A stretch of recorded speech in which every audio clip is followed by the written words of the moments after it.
All right, now we're all set.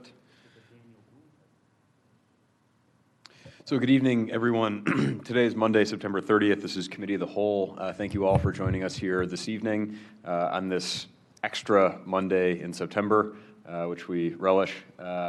With us today, we have Mayor Summers. We have Tony Gelsomino, the Director of Human Services for the city, as well as Allison. I'm sorry, is it Allison? Heine. Okay, that's what Henny. I'm sorry, thank you. Allison Henny joining us from the Planning and Development Department. And our subject matter this evening, first and foremost, is to get going on the discussion of the Cove Church fit analysis, which is the analysis that has been underway for several months now as far as the overall capabilities and suitability of that site for our new Senior Services and Community Service Center, and also offices for our Health and Human Services Department. So I guess I would like to start off the meeting. I'm sorry, we also have residents joining us this evening who are the immediately adjacent neighbors to Cove Church, or at least some of them, and we're grateful to have them with us this evening again. If you'd like to step up to the mic at this time and introduce yourself, you're welcome to. If you want to.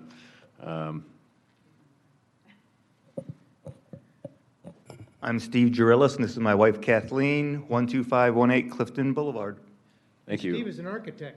Ah, excellent. That's very helpful in this conversation. So from there, I guess if we could, I would start off by passing the mic over to the administration, Mayor Summers, to take us through some of the results that we have from the fit analysis so far. Thank you, President O'Leary, members of council, neighbors. We wanted to begin the conversation to get you thinking about all the implications of this project. It's a big project. Excuse me, it's bigger than I thought it would be in terms of the cost to renovate it. I naively believed it would be simple and straightforward. It's a big open space, and oh geez, what's the big deal? Well, it turns out it's a big deal. So we have a lot to think about here, and on behalf of our hard-working taxpayers, we need to be very careful in making sure we consider all options. So we're not ready to make a recommendation, although I personally have a bias, which I've declared to you, which is adaptive reuse of this building. I think it's the best long-term use, but we owe it to ourselves to consider all the full cloth of what that means and come to a decision at the appropriate time, and we're not there yet. But given that we really are anxious to get improved human service delivery, and this multi-generational concept is very exciting, I think, to all of us, and the ideas of leveraging the capacity of our human service staff in manners we've never been able to do before to serve our citizens in ways we've never been able to do before is not only important, it's exciting, but it's also critical for many of our citizens. So while there's no deadline here, there's an anxious opportunity that we want to move ahead. So what we wanted to do was introduce the concept formally to you, begin a parallel process where you begin to prepare yourself for ultimately, which are unique decisions that you and only you can make as City Council. Ultimately, we're going to have to appropriate money, and that money will be a large sum of money, somewhere between $3 and $6 million. And we have to make sure we have that money. So we're going to work together on that and make sure we understand what that means. We have to make some decisions on our vendor, and we have to sign a contract with the vendor, similar to a development agreement we've done on other big projects. Only you, as City Council, can give permission to sign such a contract. So you need to be in a position to understand the project, the contract, and ultimately what that permission means. So we want to begin to prepare you for your understanding of that. So we have money to spend, and we have contracts to enter into, partners to pick, and then ultimately designs to be affirmed, and ultimately services to be delivered. So all of those are fraught with opportunities and responsibilities that lie on your plate. So that's why we're here tonight, is to begin the conversation. So the goal is to share with you some of the broad understandings we have at this moment in time, begin to hear from you in terms of the questions you have. Many of them we may not have answers to, but the process then should get those answers, and we can work together to make a speedy and good decision. I should say speedy is a qualified term, to be hopefully some urgency we keep moving ahead, but we need to do it right. We need to take our time to do it right. But I'm hoping that we can make ahead. So that's why we're here tonight. Does this make sense? So what I'd like to do is introduce Allison Henney. Allison is an architect by training, grew up here in Lakewood, went to Lakewood High School, went to Carnegie Mellon, studied design, architectural design, worked in various elements of the design world in Memphis, Nashville, Savannah, San Francisco, Oakland, Memphis, Salt Lake, Detroit, back to Lakewood. back to Lakewood. So brings that experience, the commitment to Lakewood, and these design experiences to us. So she is the quarterback of this project and has prepared, working with her teammates in the planning department, sort of an overview of some of the key concepts that we have determined. So Allison, are you comfortable taking it from here? We'll work together on this? I hope we work together. Yeah. I did not realize I'd be giving a presentation this evening. Well, I think So- we'll just walk through the slides and talk about them. Okay. Fair enough? Yes. All righty.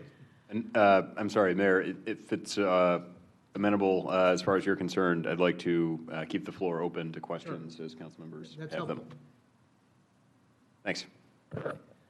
So as the mayor indicated, we went through a fit plan analysis with city architecture to best understand the human services space planning requirements and whether or not they could physically fit within Cove Church. What we came to realize that it's actually a more efficient use of square footage compared to their current buildings. They're currently housed in 3 different buildings, totaling more than 25,000 square feet. Removing them from them and putting them into Cove, which is approximately 18,000 square feet, it just allows for a better use of space, better adjacencies, better way to provide the services that they do. We also asked city architecture to subcontract with MEP consultants. MEP stands for mechanical, electrical, and plumbing, to determine what would it take to get Cove Church up to today's building standards in terms of heating and cooling and ADA requirements. We also asked city architecture to put together a rough cost estimate so we could begin these conversations to determine how much this project would actually cost. Based on those analysis, we decided to also contract with Scalish and Millstone to provide 2 additional cost estimates. 3 cost estimates is usually best practices when it comes to something like this. I believe you've all seen the fit plans about how the space would be utilized with human services within the building. City architecture also provided us with some interior renderings of what the space could potentially look like as an adaptive reuse project. And then here are the numbers from Scalish Construction. In total, it's approximately $3.5 million. And I broke down their construction costs based on sort of the template that city architecture had created so that we could do sort of a one-to-one comparison between the 3 cost estimates that we received. So this is Scalish's numbers. We also have the same numbers from Millstone at approximately $4.5 million. Sorry, if I could jump in here, I've got a couple of questions. General conditions. What would that That's category something be? it's a given, no matter what you do. So each firm broke those down a little bit differently. I don't know if you have permits, temporary barriers and enclosures, temporary utilities, temporary facilities, cleaning and waste management, sort of all of the. So this is the cost of carrying the site while it's under construction for the construction company, sort of? Or the tertiary costs to the project, sort of? Sort of, yeah. Okay. And then the allowances contingency category, I see an amount listed that is by owner. So can you shed some light on that, please? So the allowances, for example, are furniture selection, and that is usually left up to the owner. What quality of furniture would you like to provide in this space?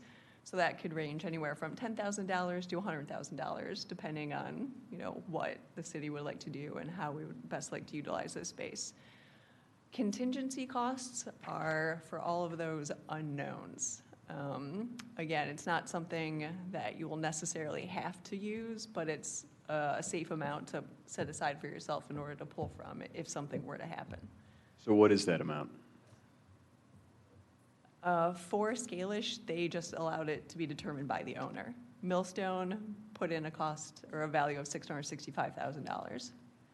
And how is that distributed between allowances and contingency, given the conversation that we just discussed?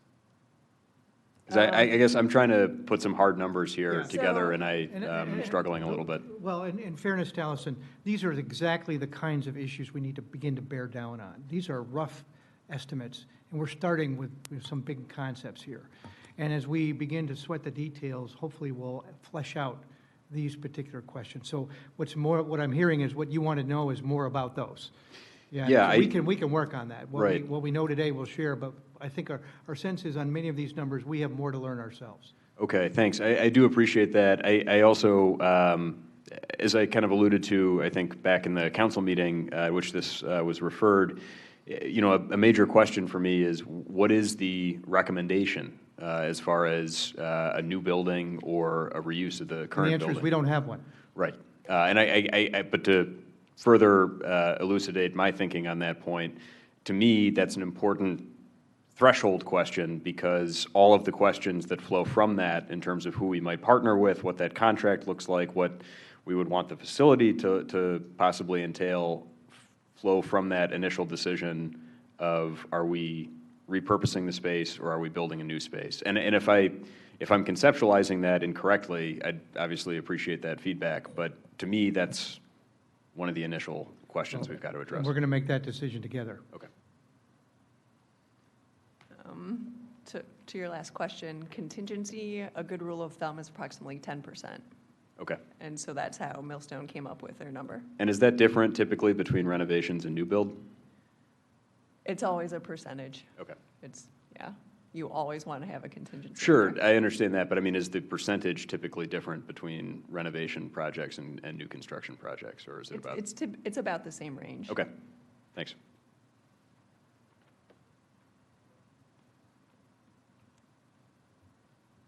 Here are some cost comparisons, going through all of the numbers that each had provided. There were some numbers that kind of jumped out, that stood out. For example, a new parking lot was included with Millstone, but not with Scalish. The value there was, I believe, around $150,000 to $200,000. Fire suppression, similarly, Millstone, I believe, provided $100,000, and furniture was $65,000. If I could jump in on the parking lot question again, sorry to take up time here, but I'm curious, is a new parking lot, a new parking surface, we know is required, and one, Millstone built it in and Scalish didn't? Or is it something that we're looking at and we're not sure of because if we decide to do something under the parking lot, we might hold off on a new parking surface until after the city has done whatever it's going to do on the south side of the The site? practical answer is, we're having significant meetings with the EPAs in the month of October. One of the questions is whether the 2028 project, which is site storage here, is 2028 begin or 2024 begin? Okay. And we argue 2028 for important water quality reasons. They may have a different view for some technical reasons. We don't know that view yet, but that's a piece. And that would change our view of what that parking lot should look like, short-term versus long-term. Sure. And by the way, as you know, we do parking lots all day long as a city. Yeah. We don't need Scalish to help us with a parking lot. Right. We know how to do that stuff. So likely we may choose to put that aside and we'll manage that ourselves. Gotcha. Thank you. President? Yes, Councilman Rader. Thank you. Thank you for putting this together and being here. This is exciting. So as far as process goes, I know we're kind of preliminary here, getting into it, trying to figure out whether it's going to be adaptive reuse or new, but what kind of process will we have to go through to actually select one of these companies? Would there be a bid process to just select the lowest bidder, or do we have more discretion than that? What's that Yeah, look we're like? going to be talking about that. So that's the next slide. Yeah. So we are recommending a design-build approach for the adaptive reuse. If we were to do new construction, we would probably go with the traditional method of design-bid-build. So for both processes, you would go through a request for qualifications, a request for proposals, and then select your team. And we've done design build elsewhere. The wastewater treatment facility and a significant investment in the anaerobic digesters was a design build project. It was $6 or $7 million, and that was effective because we could work in concert with the technical capacity of the contractor to make continued design adjustments and achieved a better project. So we would be emulating that here, we believe. I'm generally a fan of the design build approach myself. I think it's a, relatively new evolution of the process for the state. And I think it does deliver a lot of advantages, both in terms of the flexibility of the project and also in terms of ability to manage cost. You don't know exactly what you're getting into when you get into it. I've also worked at a design build firm, so I'm familiar with the advantages of this approach. You want to remind us of, you've listed those, are those the main ones? Are there, you want to emphasize the opportunities for design and managing the budget? I think that's important to us. Yeah, so that was definitely one of the advantages, especially when it comes to a project of this magnitude that the city would be controlling. Definitely being able to manage the budget and having a say in terms of what goes on. With the design bid build approach, you tend to choose the most qualified, but also the lowest cost, which has its advantages and disadvantages. And most of the time you come to realize that although you had chosen the least expensive to start, they end up being the most expensive in the end.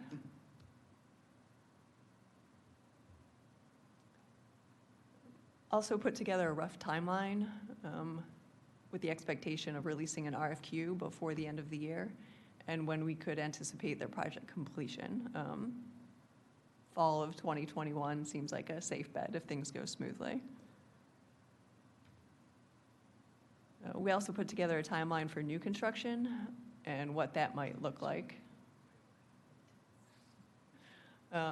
Again, with the assumption releasing an RFQ by the end of the year, going through all of the same processes of design, demolition, construction, potentially the end of 2022. Could you just go back a slide to compare those timelines again? And I will tell you personally, emotionally, this is disappointing that it takes 2 years, but I mean, it's important for us to understand that. It's a big project. I was hoping that we could have great services sooner, but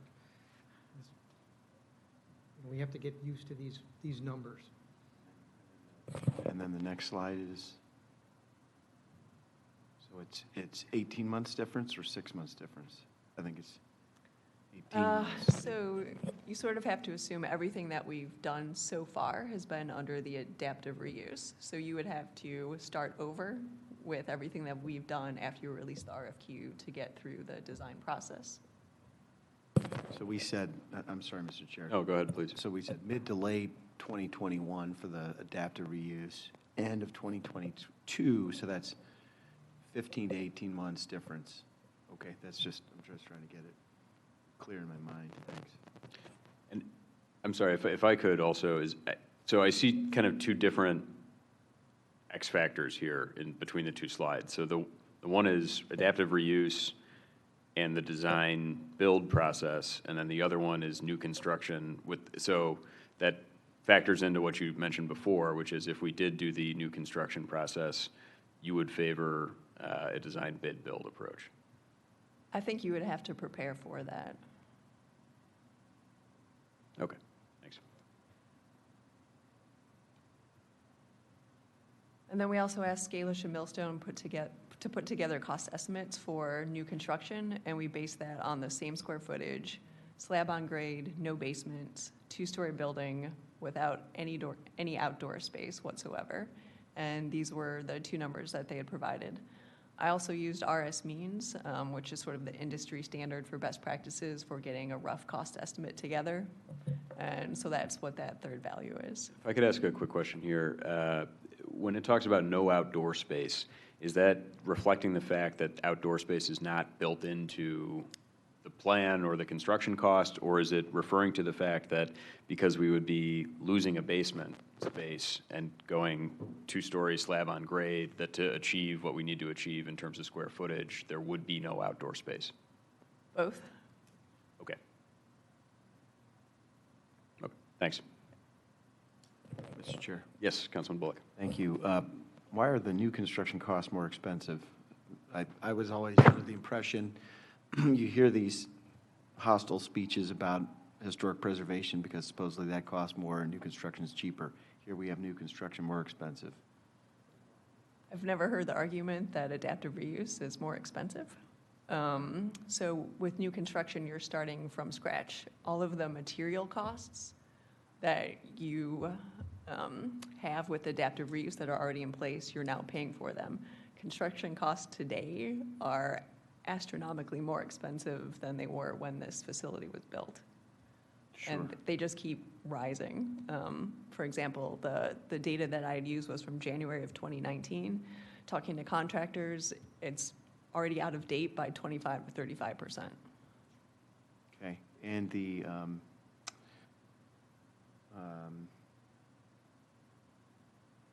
well, never mind, I've lost what I was going to follow up. Please continue.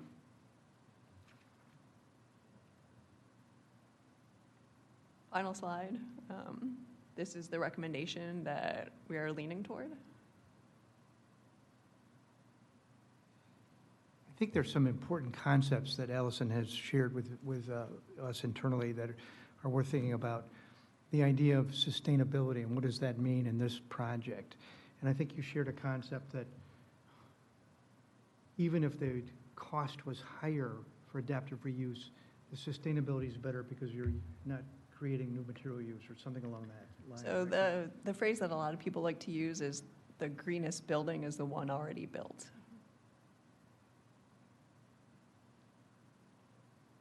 That's an important point. Yeah, remember that one. Yeah. In terms of sustainability, you're reusing a building rather than putting it into a landfill and then the production of all of the materials. Does that, Go ahead. yes, Vice President Anderson. Sometimes landfills are helpful, such as Lakewood Park. So, but we're thinking about 30 years down the road. Lakewood Park was built on a landfill. So, but we're thinking 30 years down the road. So 30 years down the road with a brand-new building that's made to green specifications, state-of-the-art as we have now, wouldn't it be more advantageous 30 years from now as opposed to the next 3 or 4 years? Most new buildings are not meant to last that long, and when you start using new technology, it will be out of date in 30 years. Can I add on to? Go ahead. Councilman Rader. Thank you, Mr. Chair. To add on, I was thinking something along the same lines. Is there a way when you do adaptive reuse to make sure you are using green technologies and make sure the building is as efficient as a brand new, LEED Emerald building today? That is something that we started drafting within the RFQ to ensure that we have those conditions. And when I was talking with both contractors, asking for recommendations for the HVAC system, definitely going along those lines. Sorry, Councilman Bullock. Sure, thanks, Mr. Chair. Couple start to finish questions, but I'll start backwards. So when we're selecting, first of all, thank you for the draft presentation. It seems logical to me to go for adaptive reuse because it's got better character. It'd be a distinctive building. There's some carbon cost that we'd be taking advantage of from a sustainability point of view, and it's more affordable. So I look forward to the final recommendation. As we select features, it seems to me we want to make sure that the roof is either repaired or redone. Mayor, I remember you talking about how we renovated the dispatch room, and little things that are big things after you move into equipment like redoing the carpet and redoing the paint seem like, we don't want to pay a little bit more in marginal cost in the moment, but a year in, you're so glad that you did. So if we're going to do a construction job on this, a big overhaul, big rehab, we ought to just plan to do it right. So whatever needs to happen with the roof, let's do it. Let's get a high-efficiency HVAC system. We'll be glad for that. That seems good to me. The other question I had was, do we propose to eliminate both of the existing congregant meal sites if this gets up and running? Feeder Manor and Well, East we and west. would definitely move the Lothar Center, that building would be merged. Okay. We would probably transition Fedor, we would really monitor that and see. It would not be something we would close immediately because it is just a dining site. But our hope, because what we know is that as important as nutrition is to an older person, socialization, community connection, enrichment is actually more valuable in their long-term health outcomes. So over You'd time- work through that Right, as it would not be an immediate, Okay. I think we've agreed on that that would need to be a transition. And the point that prompted my question was your point about the efficiency of the square footage today compared to what is in the future. So that's surprising in a lot of ways, but I suppose you eliminate a lot of redundant. Right, well, and I'm not Overhead. sure when, if you've been to particularly Lothar Center, it's, there are, if you go to the second floor where the offices are, remember, those are 4 one-bedroom apartments, and they are basically still 4 one-bedroom apartments that have a couple of offices put in them. So there's a lot of inefficiencies. In that space, in the basement of the Lothar Center, there's a room called the Lake Erie Room, and that sounds cute until we realize that the reason why it's called that is that it floods every time there's a rain. So, some of the space can't be used on a regular basis, and that's not because Public Works and everybody hasn't tried everything to fix that, but it's bigger You than could charge a higher simple fix. facility fee for the lakefront. Right, exactly, yeah. Luckily, the poker players don't seem to care if the floor's wet, but the really creative use is limited. So efficiencies of being able to use space that is fresh and new and designed to be flexible will make a huge difference in the kind of programming that's offered. Mr. Chair. Yes, Vice President Anderson. Just 3 quick points. One right in front of us, and then a little bit further back, and then way far back. In regards to building standards and the lifespan expectancy of a building, we can certainly add building construction specifications and code specifications that would make a building realistically be expected to last 40, 50 years, couldn't we? For new construction? Yeah, Yes, but then you have to consider the budget. exactly. But it's possible. So what is the life expectancy of a $7 million brand-new 18,000-foot square building? 25 years?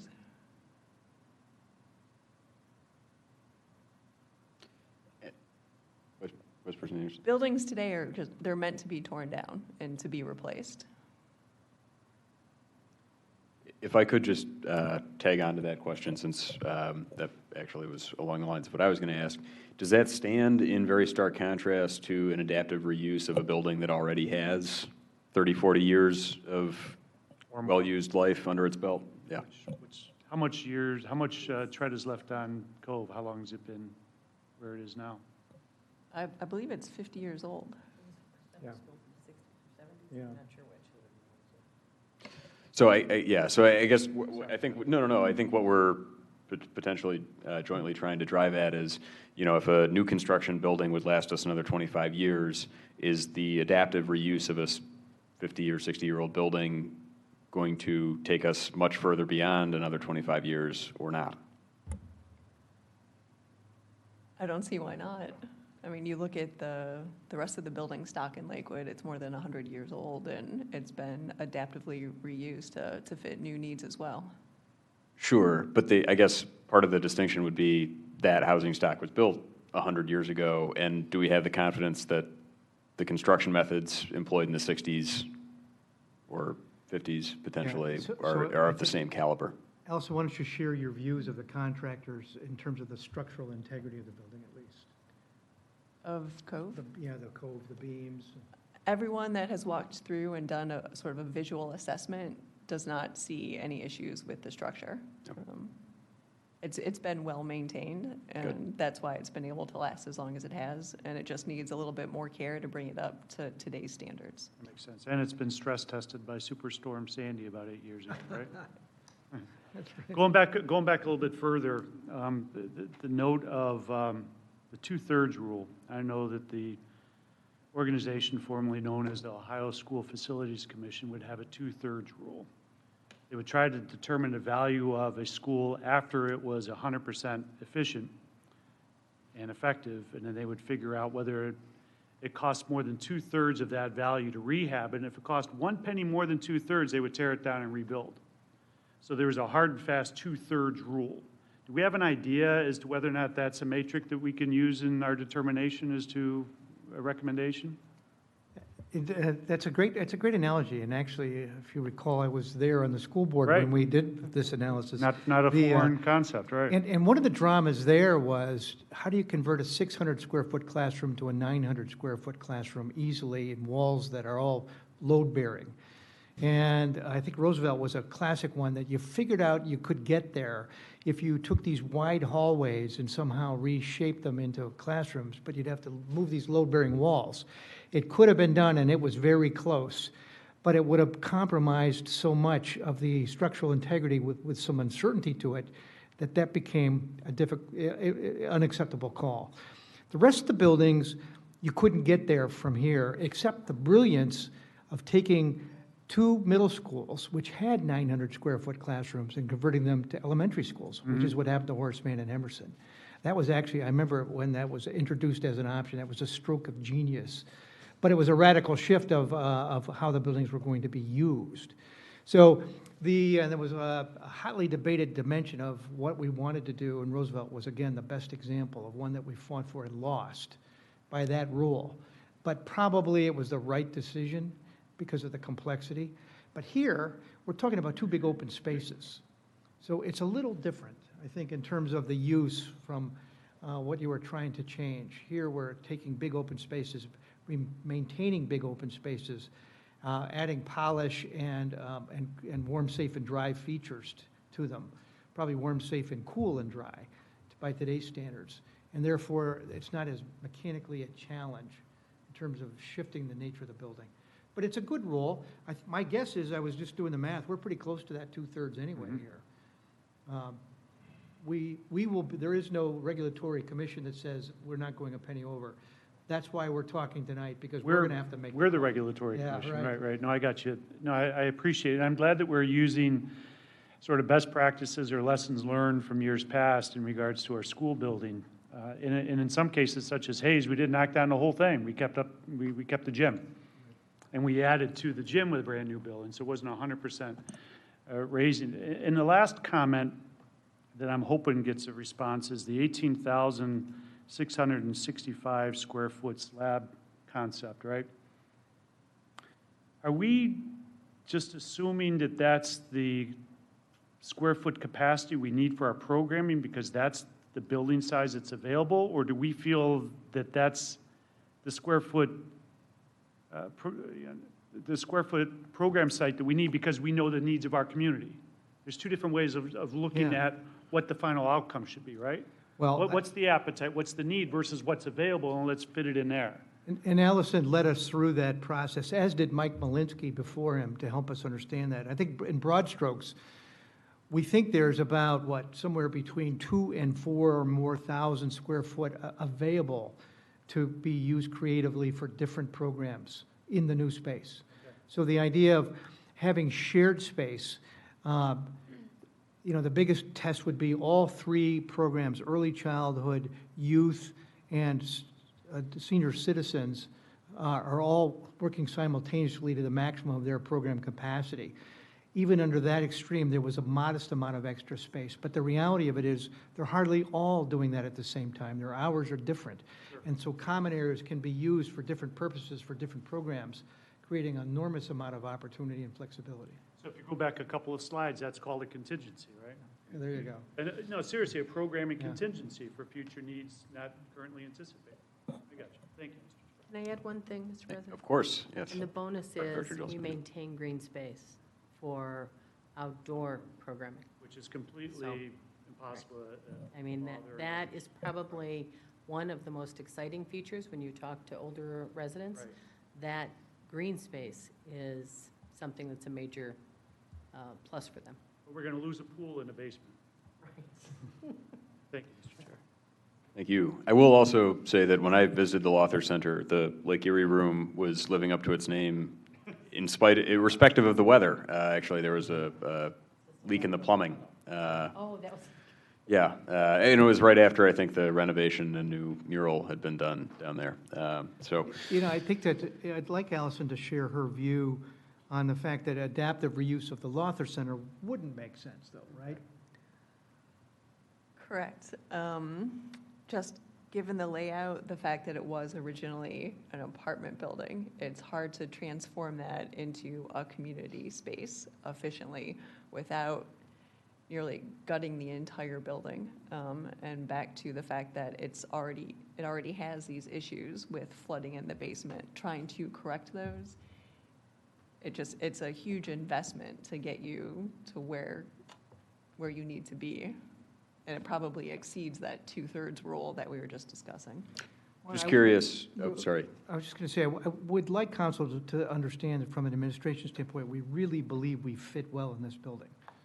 You know, we've worked hard on that question, and we're very confident that we can move in, do very good work there, and have creative extra space that we didn't have.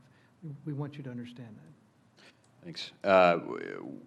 In terms of our analysis about adaptive reuse of the Lawther Center, would we expect any successor and interest to that property to have a similar view of that? Or do we think that that's, as to the city's needs in particular, but someone else might say, been waiting for this Lake Erie room? Yeah, well, it's a great question. We own the property to the south of it, the Hilliard Theater site. So we have a unique opportunity to blend those two together to something creative, if that makes sense. There has been some possible interest of restaurants. There is a kitchen there. That kind of space for commissary use may not be impossible. So, you know, food storage, assuming you don't flood it out. You know, those are other adaptive reuses that may make sense for another one. But we have not spent much time there yet. Thanks. I believe there was a Councilman Liddon. Thank you, Mr. Chair. I appreciate the questions of my colleagues pertaining to the architecture, the lifespan of the buildings, things like that. Am I on? Can you hear me? Okay. I think it's been asked, but I know that this is more space, and I get that our current space stinks, right? In an aging populace, will we be in a scenario in 10 years, 15 years, where we have so many seniors wanting to use the space that it will be difficult to accommodate with this? And maybe that, I don't know if that's a fair question to ask, but. I don't believe that, because the large group areas, particularly the first floor and the second floor, have the potential to actually serve 80 to 100. And that doesn't include the flexible, like, activities rooms that are around the side. So as the mayor referenced, you know, with all of those, that tsunami of older people coming, not everybody is going to be coming at one time of day. Not a new generation of seniors may never come for lunch. They may be interested in the programs that are 4 o'clock in the afternoon. That On the pickleball courts that I hope will be part right, of no, bocce course for Bocce, sure. okay. Bocce for sure. And pickleball. Those are the two actually things requested. But the hope is that because the space is flexible and because we will control the space, programs will be able to go into a later evening. One of the things we've learned from our colleagues to the west is that many seniors prefer late afternoon and into the early evening activities, that they see that that's where they're having a lot of younger seniors connect and be involved. And we are also looking not just to provide services, but to hopefully help seniors connect and find meaningful opportunities that enrich their lives. So I hope that, I joke about this, but I hope someday there's a board and a wall in that place that says, would you like to connect? And we have young families who say yes, and they put their name, and we have older people connect, and we say, this person is looking underneath their name, it says snow shoveling and leaf raking. And this family says, I live on Northland, I can do that. And all of a sudden, there are these organic opportunities for connections. So, and that we will also find people that are older, like my husband and I, who are not necessarily in need of services, but would like to be able to impact someone else's life. So we would take all of our electrical, blowers and all those other things and maybe help someone else. So, the goal is not to just bring everybody in and have them do things, but to actually create opportunity for people to thrive. And that's wellness. Thank you. Off of that topic, thank you, Director Gelsomino. That was an excellent response. Mike Malinsky works in a rehabbed. Sure. Okay, I wonder. Have we seen that? Are there others like that we can glean information from? I know I've heard they have acoustic challenges, for instance, over there. I have only been to Mike's, and it was not a very loud environment. And actually, acoustics is something that has been brought to my attention. Councilman O'Leary, just in passing, mentioned as you're thinking about things. And it's something that we have also talked about, how do we make sure those kinds of issues do not become a problem? I guess I can refer that to Allison. Well, Allison helped me understand a real important point. The space was built as a gathering place. That's exactly what someone told me. And so it was built to do something similar. So why don't you help with that? So, when you think of the acoustics of a church, it's a great space for events and community gatherings. When you talk about an office space inside of a church where you need privacy, where you need walls because you can hear everyone's conversations, it's just a different use of the space. So the issues and challenges that they're having at that building would not be the same ones that we would be having at our facility, because we are providing those office spaces in different areas with enclosed walls. And just for my colleagues' understanding, it's RCF Group, which is in Tremont, in an old, I think, Catholic church. Thanks. Councilman Rader. Thank you, Mr. Chair. I know for myself, and I think many others here, we're very interested in, at least I'm very interested in, preserving historic architecture and unique examples of historic architecture. And then when we start to get to 50 years old, we're starting to get to the historic period, right? Just beginning to touch that. So I'd like to know what the unique significance of the historic value of this building is and how that should factor into our decision when we're trying to make that. And if that it should even be weighed, I guess, in this case. It seems like a unique building, but I'm not an architect. I'd like to hear your opinions.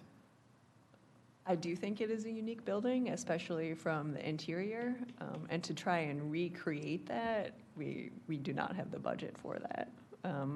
So that is definitely one of the differences between new construction and the adaptive reuse of the space.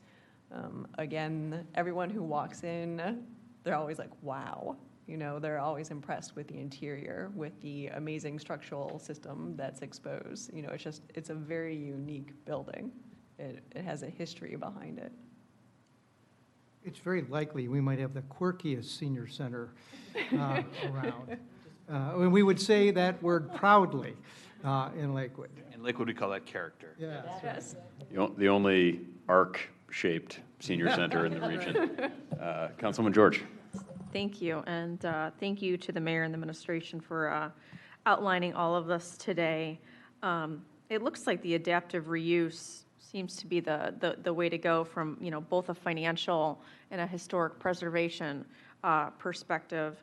So I'm always a fan of historic preservation, so that kind of makes me happy. But I have just a couple questions just around the financing. And Mayor, I know when you and I met, that was one of my big concerns was how are we going to finance this? So I have two. One is, can you talk a little bit about why the cost has increased, quite a bit from when we talked a few months back. And then just as a follow-up would be, can you go into a little bit about sources of funding and really, where we'll pull those funds from? Yeah, well, when we started this conversation, when I started thinking about it, I was incredibly naive at what these costs are. So my estimates, frankly, were totally incorrect. And I had no basis for even offering the number other than it was wishful thinking in retrospect. It just seemed like $1 million or $2 million was a big number, and we ought to be able to manage something really good with that. Sure. And whether that's possible or not, I don't know, but nobody in the architectural world would agree that that's touched any reality they know. So that's the difference. It was a Okay. very naive statement it was more hopeful thinking. I hope that makes sense. Sure. The financing of this is real important. We should touch on that. So today, at this moment, we have $3.5 million in our land acquisition fund. Those monies came from a one-time use from the last big estate tax that was paid to Lakewood. We spent portions of that money to buy Trinity Church, and we know that project is working in its different way. We're about to spend $130,000 of that to buy a parcel of land next to Fire Station Number 2 to expand its capacity to handle bigger equipment. But as a practical matter, we have, for planning purposes, $3.5 million available to us for one-time use. As of today, after As the of Trinity this moment Church? in time. Okay. This moment in time. We can qualify for some block grant funding, several $100,000, maybe slightly more than that. We're working on that number because of the service that it will provide. Its location by itself is not in a census tract that would qualify, but the nature around it and the users of it would help it to qualify. So we have several $100,000 from block grant money that we know is available to us. We are beginning a conversation with the state of Ohio and their capital fund. If we can get clarity about a project, we can pitch this. If we're still vague on it by January, we have no hope of capital money this year. So I would say if there's some urgency for external funding, we should heave to and try and package up our thinking best that we can and go sell it best that we can and seek $1 million in hopes that we might get $500,000 from the state of Ohio. We own real estate that came through the master agreement that is worth about $3.5 million if you include the existing human service positions of youth office on Madison and the Lothar Center. And the bulk of that, $2 million or so, is the community health center just south of the Family Health Center on Bell. We own that. We think it's worth about $2 million. Long-term, we think we should be in the business of owning and operating that building. It does spin off a net of about $200,000 a year in rent. That's a good thing. So it's stable. We have good leases, good tenants. But it's an older building. It will require investment. Are we the folks to maintain that investment, or do we try and sell it and put that money to a better use in the city? That's a question that's looming out there. But there's $2 million or something like that. There's 9 houses on Bell and St. Charles. All but one is fully rented. One needs to be torn down, but we think there's about $1 million worth of real estate there. We're not in the business of owning and renting out single-family homes, but we're in that business at this moment. We probably should choose at some point to sell those houses to owner-occupied folks and collect $1 million to reuse. So if you add all this up, $3.5 million in the land acquisition fund, real estate of $3.5 million that could be sold, that puts us at $7 million. A couple $100,000 from block grant, let's say $7.2 million. And we also have $13 million in the Lakewood Hospital Fund to do special things one time with. So if in fact we had a compelling strategy that we could and should consider some of that money. So I would say today, if the project were a $4 million adaptive reuse, go back to the slide of the two.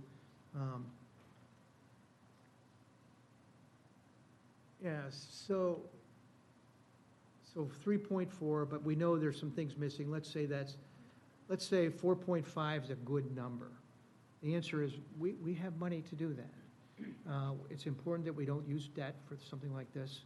We can raise the cash internally here, especially given the conditions of timing here, where we have time to do things rationally. So we could fund this project. We can do it, and without distressing other elements of our government. And the question we have to decide is, if we're going to spend $4.5 million, is this exactly how we want to do it? That's the question. And I think on this side of the table, we believe, given the nature of the needs of this community and how we can creatively use this space, it's a wonderful investment. But each of you have to come to your own decision. We're here tonight to begin to give you the information to come to that decision ultimately. Yeah, and I'll Councilwoman George. Yeah, and I'll just say, thank you for the outline. I generally am, in favor of this. I think the senior center and bringing this into community center is very, very important for the community. I just want to make sure that we have the resources available that we're able to do this. In terms of the land acquisition fund, we have 3.5 that essentially liquidates that fund. External audits, are they going to see that as a negative when they're reviewing the books, if you will, of the city of Lakewood? Is that a negative aspect? No, it's a great question. Moody's, for example, would be, auditors would not. There's a weaken our financial standing to other viewers. And the answer is, we didn't have this fund until 2013. There was zero money there. So this is a new phenomena. We've purposefully chosen to be very cautious with it, remembering that Bay Village had a brother of this same guy who gave a similar amount to Bay Village. They went and spent all the money. There was a major dispute within the estate. The probate court ordered Bay Village to return sizable portions after they'd spent it. Well, so we wanted to make sure we weren't in that position. The good news is the estate is settled. There are no probate issues. The money's ours to keep. And now, we have this new position. But I think there's some interesting things if we were to decide we want to maintain this viability for investment creatively. I've identified about $7 million here. If we spend 5 or so here, that still leaves about $2 million then to go into a fund. That's $2 million that historically we've never had. Mm-hmm. Moody's, we never counted on this money with Moody's in reserves. Okay. And, sorry. Councilwoman George. Just one more, because this is very important.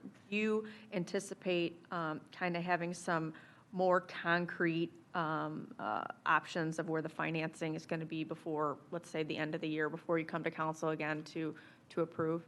So, yeah, I think in process, what we're asking City Council to do is to begin the conversation, which we've done tonight.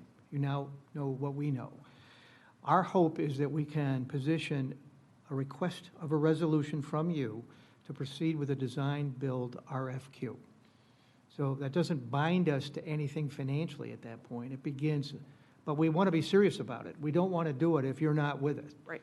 We should do it because we like the project, we're prepared to invest in the project, and we're going to get a lot of information from that process. And at some point then, we get responses back on this RFQ, and we put ourselves in a position to choose a partner. And then that process, having chosen that partner, we begin to negotiate a development agreement, similar to what we've done elsewhere. That agreement ultimately would be presented back to City Council for approval and signing. That's a contract. So City Council's engagement has to be obviously at every step of the way for you to understand how all this makes sense. So what we will do is we'll come back to you with a draft RFQ with a sense of how we think it should go with the costs, where the money would come from in more detail, with a set of options, short-term and long-term. Okay, excellent. Thank you.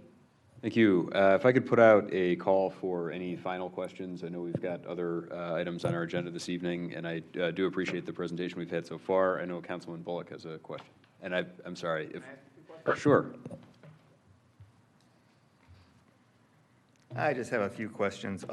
First of all, this is a good slide to have up there right now. Was a hazardous materials testing ever done on this building?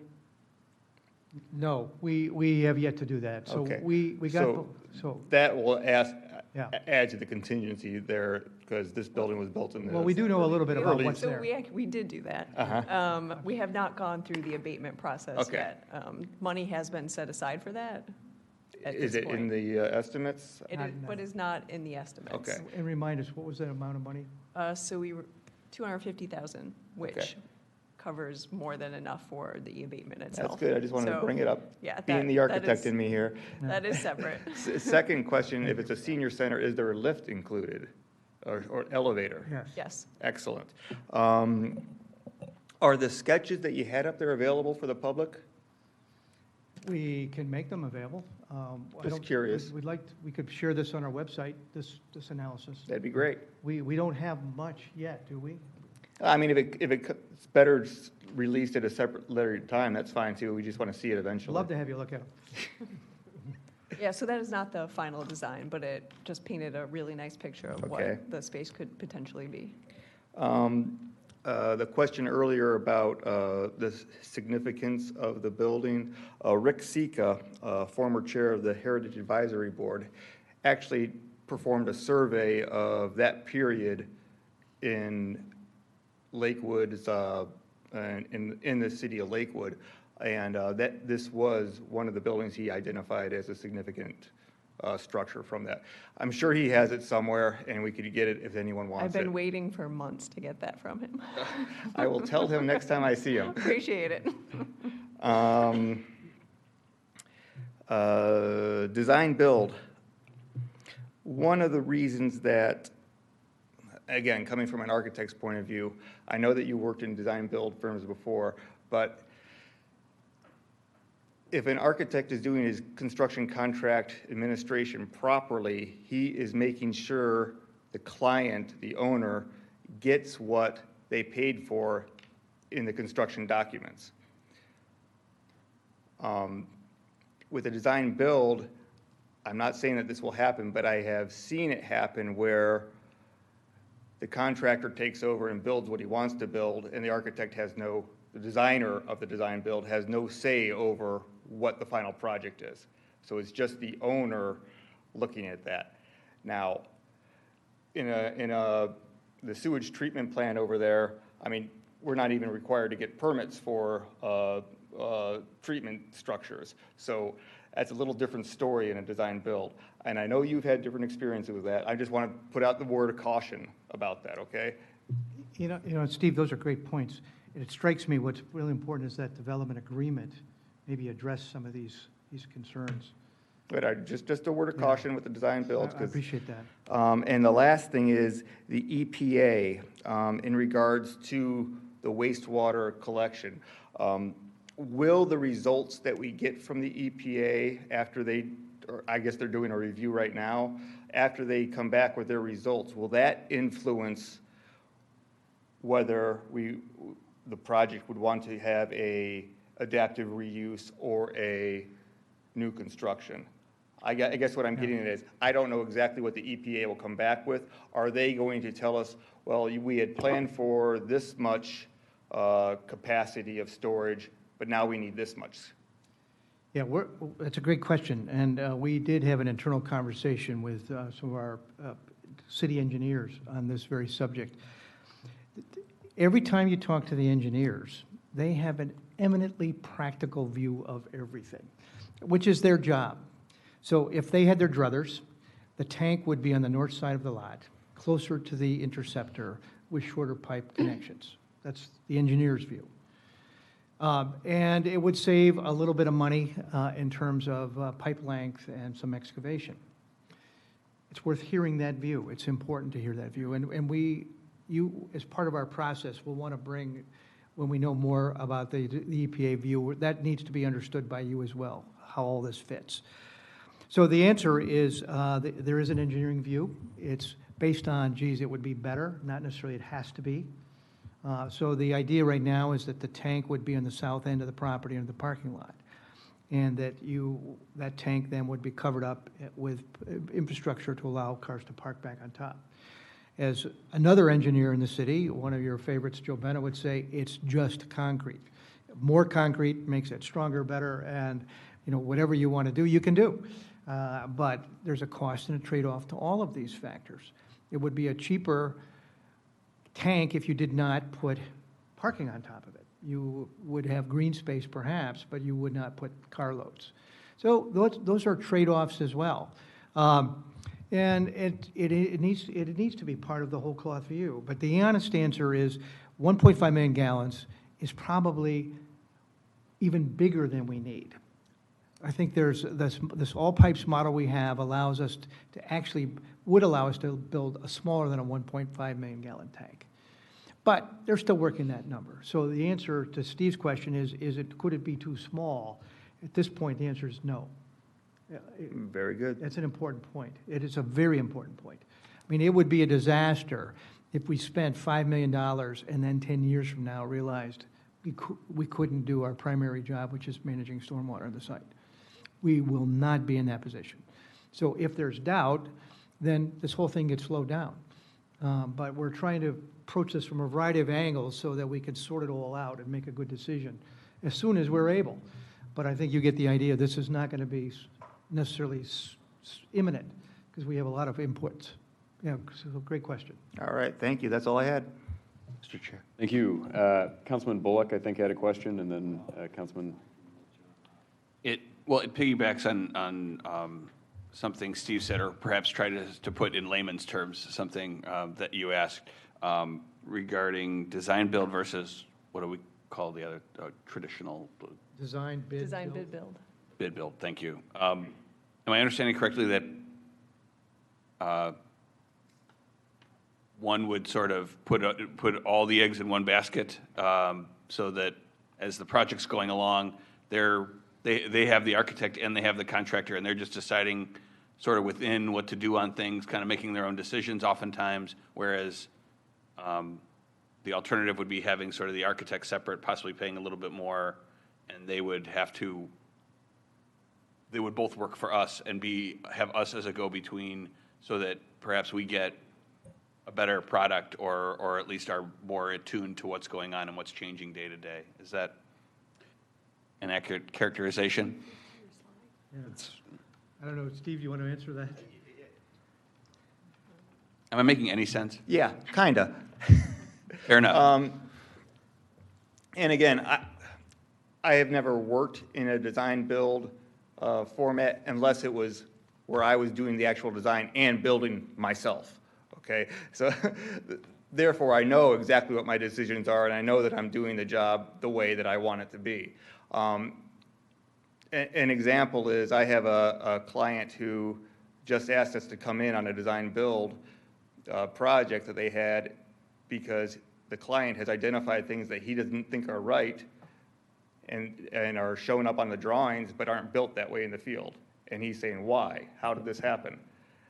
Now that's what I'm getting at. If an architect's doing his job during construction administration, he will identify that and have it changed, or else he withholds payment. So it puts the two against each other to get.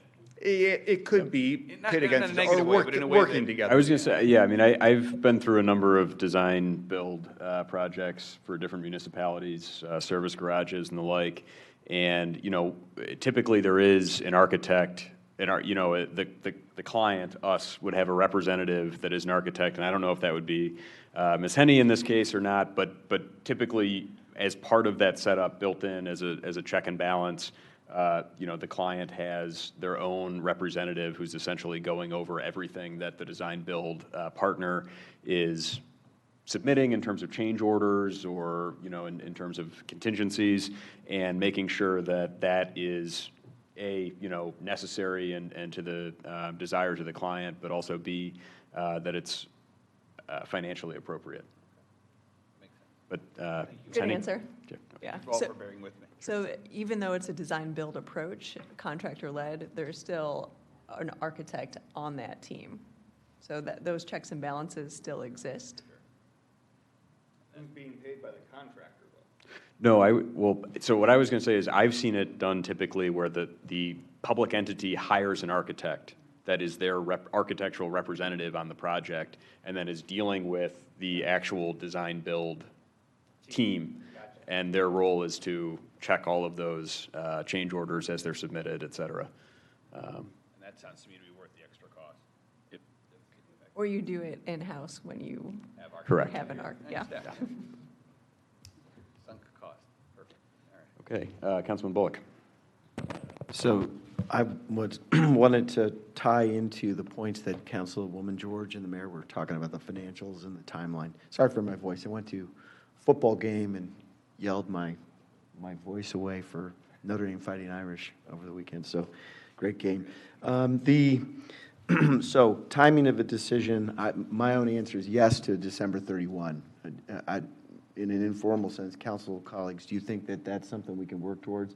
There's an advantage there because we would be then making a decision, this council, before any transition in administration. We would be hitting our deadline for being able to tee up budgetary decisions in 2020 for CDBG, for state capital budget advocacy. Those are all good things that we should be doing. I also would add, it can be a financial strategy to do historic preservation tax credits. I think that's complex, but it's worth looking at. And the mid-century, this is not my favorite architectural style. I think I like St. James a lot better, but it's got a historic aspect to it. So that could potentially be a fit, and therefore a portion of the funding that we ought to look at too for the stack of financing.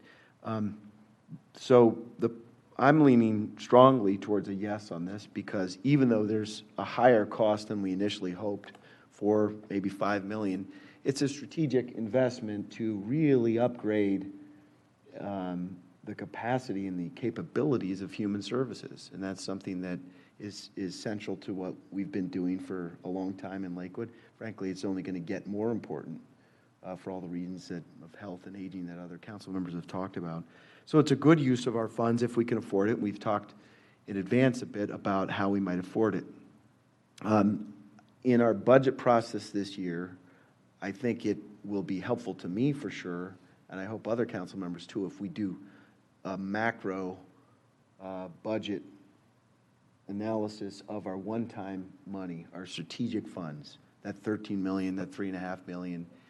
That's over and above our standard process for the budget has been to look at our operating budget for the coming 12-month period. And then we also have a 5-year kind of equipment and construction acquisitions calendar or schedule to give us some sense. But if we're proposing to fund projects such as this from those one-time monies, I think it will be important for me to know what are our trade-offs for those uses. If we're going to invest here, what are we losing somewhere else? Do we have other alternative priorities that we want to do? Some of those we've proposed in our own council budget priorities process, which we're still in the midst of. I think that this project certainly can check all the boxes and earn my enthusiastic support. I do want to say on the land acquisition fund, it has we should replenish that, as I think Councilwoman George was referring to. It led to the nimble purchase of Cove Church itself, actually, and Trinity Lutheran Church. And before that, we were able to purchase 2 boarding houses. I think that was out of Economic Development Fund, because I don't think we had. It was actually a different fund. But it was a different fund, right, but it was the same. And that was a $200,000 fund.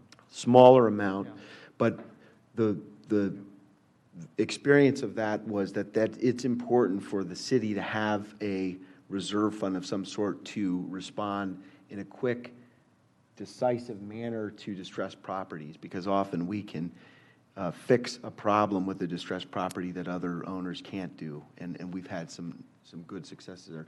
So I think we should divide this conversation into 2 categories in the land acquisition fund. One is this a good investment for the funds that are there? And 2 is how do we replenish it? We got into some of that. Those are great options.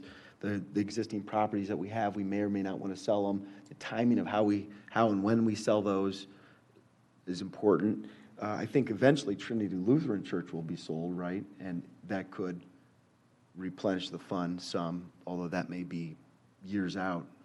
So all this is actually quite exciting and fascinating to me. I just want to kind of put a placeholder in our budget discussions on this stuff so that we can do a good job of all of this and some other stuff too that some of us have proposed in the council budget priorities process. So how's that for a short comment? Thanks. Any other questions or comments? My final parting thought on this topic is that I like many others, am enthused about the overall broad strokes of the project. One of the concerns that I have, especially relative to the timeline that's been discussed, and it's not necessarily an insurmountable concern, it doesn't have to be an obstacle, but I just want to make sure that we are holding a place for it as we go forward, and that is community engagement on this topic. And I know that typically when planning and development undertakes a major community investment such as this, there's a incredibly robust community engagement process that is had, soliciting input from anyone who might be using the park or the facility. I don't think that we've seen that yet, or at least to the scale that I would expect to see it with respect to this project.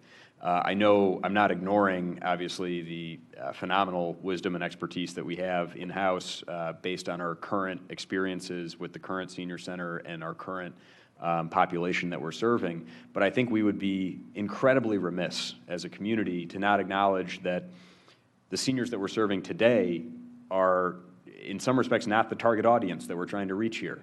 So, we would need to really reach out broadly to folks who might not even yet be seniors and ask them, what they would envision a senior center, to their liking, and what, experiences and services they would expect as well. And so I acknowledge that, with some of the financial questions that we're asking, some of those answers might not be pertinent to the broader financial questions. But I think that when we start talking about some of the more specifics that would go into an RFQ or an RFP, in particular an RFP, is my thought, that we would need to know a little bit more potentially about what we're expecting out of the space, or I should say what our citizens are expecting out of the space. Because I think that we know to some extent a lot of what we know, but my point is that we should be asking ourselves, what don't we know? And making sure that we're in a position to answer those questions in a timely way before it's too late to have that kind of design input. Whether it's acoustics or anything else, those kinds of concerns, are not always top of mind for those of us who aren't dealing with those issues on a daily basis. And I just want to make sure that, we're reaching out in every way that we can to every possible constituency that we can. Especially if it is also going to be not just a senior center, but a full-on community center. Have there been efforts to engage youth services and see what the youth are looking for out of this space? It's, young families, the same thing. That's a concern that I have going forward. And again, I don't mean to suggest that it's an obstacle or that it should slow down the delivery of these very important services to our community, but I think we should be mindful of the adage, that it's important to get it done fast, but we need to get it done right too. Any reaction or thoughts to that off the top? What's not to agree with? Okay. All right, so I think, and whether that means that we need to commit additional resources to, an external entity that could engage our community and, give us some more of that feedback, I would certainly be open to that. Or, if it's doable in-house, then that's great too, but we just really need to put our noses to the grindstone, I think, and make sure that we're doing a bang-up job on that. Any additional comments or questions? Again, I really want to thank Allison, who I think was not as expectant of this presentation as maybe we were, and the mayor and Tony Delcimino, and also our new neighbors to the west of Cove for joining us tonight. We do have a couple, 3 resolutions on our docket from here that involve the appointment of Tree Education Advisory Board members. We have, for some time now, been in receipt of application materials and also kind of a summary list of the candidates before us. I know that there was an indication that there might be a desire to enter into executive session. I personally am comfortable discussing on the floor, but if there's a motion to enter into executive session, I'll entertain that now. Mr. Chair, Yes, Councilman Litton. I'm not in a, well, I am in a position to make such a motion, but I don't think I'm going to. But I guess I'm curious of the timing of our appointments. Is there a ticking clock, so to speak, on these appointments? My reason for asking is, for some other appointments we've made in a group setting, we've sort of submitted some preferences, to Maureen, and then just had those sort of votes tallied and then looked at it from there to help us thin down our list. But I just thought I'd bring that up in case maybe we didn't have to decide tonight. Sure. Councilman Rader. Yeah, the only discussion that's happened about timing, there was a little bit of discussion, was that it would happen sometime in October, so we could have people appointed moving into the late fall season and hopefully have people ready to go for the next planting season, I suppose.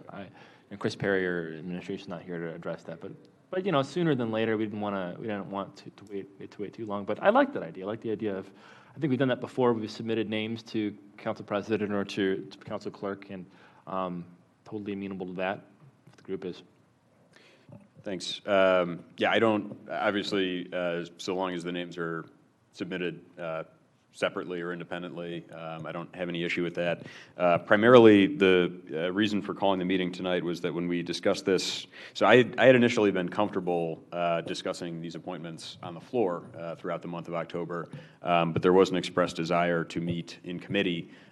Committee the whole time is going to be at a premium in the month of October, certainly as we bear down on the budget process in particular, but I know that public safety is scheduled to meet, and I believe there might be other committees on the schedule as well already. So, so basically, there's no immediate urgency of deciding on these tonight that I'm aware of, but the overall urgency is we're here, it's committee of the whole, and there was a desire to discuss in committee of the whole, and we may be able to get in another committee of the whole this month on this topic briefly, but I wanted to, since we're all here, at least have the opportunity to discuss those.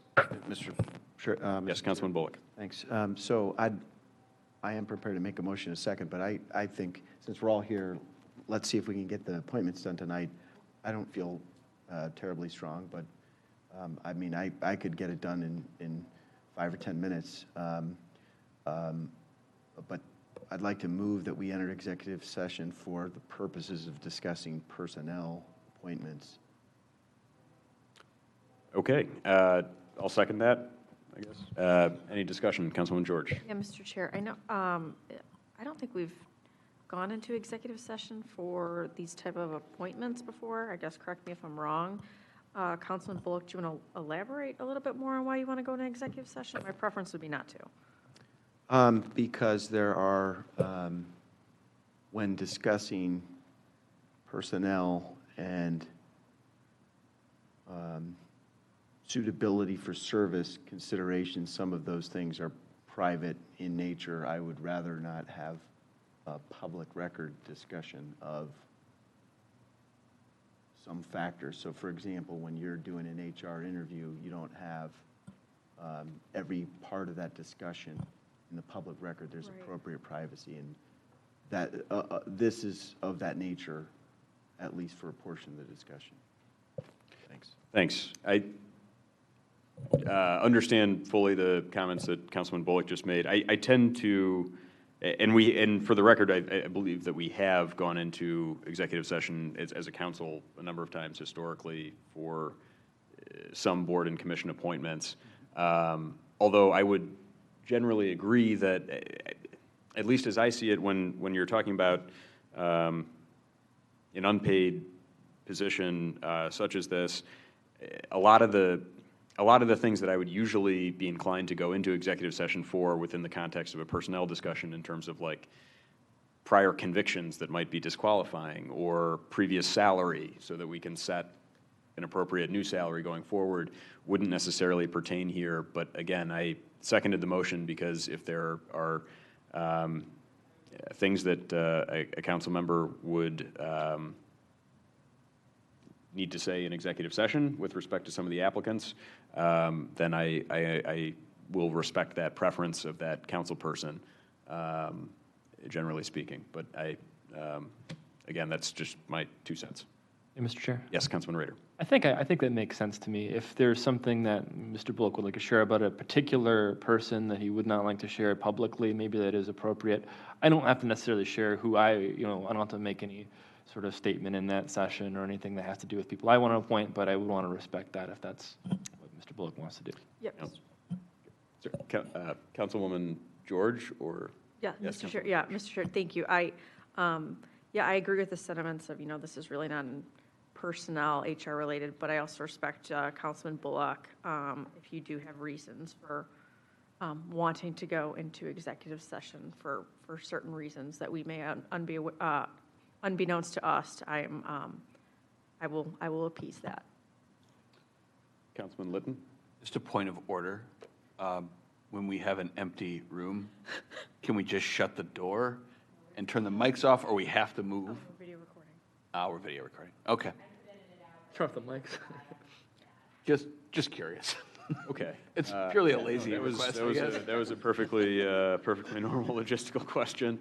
Point I of think order. we're maybe into the if a tree falls in the forest existential kind of line of questioning. Point of order, just to clarify, I intended in that motion to include the council clerk as part of the executive session. Sure. Duly noted and seconded again. Yes, Councilman Anderson. I would support the motion to go to executive session. It's better to err on the side of caution and to sort of not say something that you wish you hadn't, but just to give us the space. I don't think that there's any specific comments that the council member is thinking of saying. It's just making sure that we're in a safe place where folks have some degree of confidentiality when we're discussing particular appointments. So, thank you. Okay. Any additional discussion on the motion to enter into executive session? Hearing none, Madam Clerk? Yes. Yes. Yes. Yes. Yes. All right. We're recessed into executive session. We'll, I guess, adjourn to the other empty room and go from there.